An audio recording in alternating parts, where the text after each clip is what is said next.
outside tonight with a health alert. When you got ready this morning, there's a good chance you took your daily multivitamin. The Council for Responsible Nutrition says 75% of U.S. adults take dietary supplements, but the thing you take to stay healthy could be hurting you in the long run. I think side effects and issues with supplement use has increased really exponentially. I think with social media use and people getting medical recommendations through the internet, and we have seen so many side effects and issues with supplements. Now that's Dr. Geneva Browning at Advanced Care. She's not the only one reporting these issues.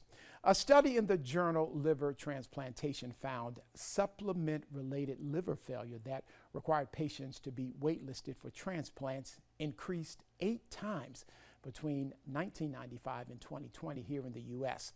And researchers say 20% of liver toxicity cases across the country are tied to herbal and dietary supplements. It's not just liver damage that's a concern. Supplements like turmeric, green tea extract, and ashwagandha have all been linked to toxic hepatitis. Our Jamie Bowles sat down with Dr. Browning to break down what you should know before you buy your next supplements.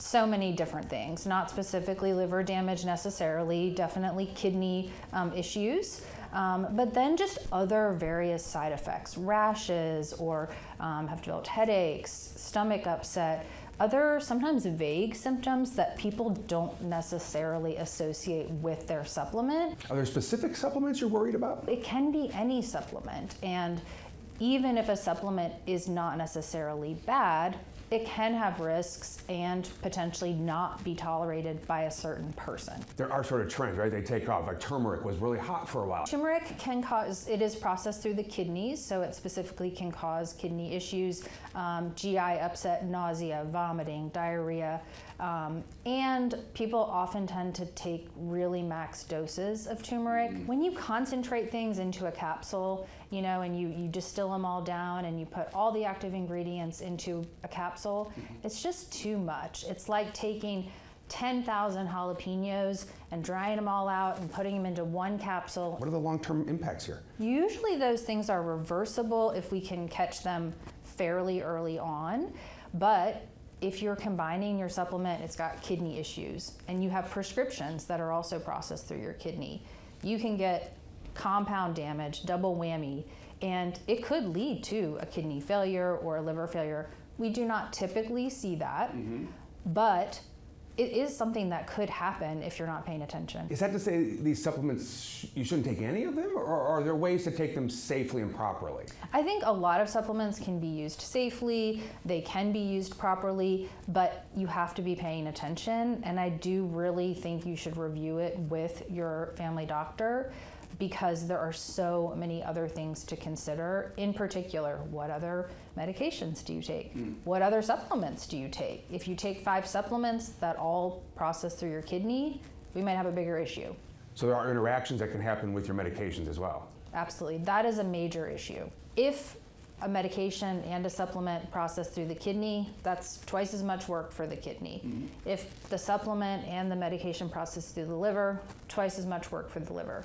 You add enough of those things through one system and it's just too much for that system. It's not just a one size fits all. Everyone should take this one supplement. It's more, it might help you in this situation, but hey, you have high blood pressure, you have kidney issues, we don't want to add any extra strain to your kidneys. If we drink the green tea, if we put some turmeric in a recipe that we're making, is that the better alternative, to sort of eat these like that way? Putting those things into our diet regularly is typically a much safer way to be using things at not highly concentrated doses. There is a time and place for supplements, but it just should be treated with caution. And if you prescribe me a medication that's been tested and gone through all kinds of rigorous, studies and those sorts of things, is that happening with these supplements? Yeah, no supplements are FDA regulated, so there's really no perfect verification process that they are what they say they are. There are third-party testing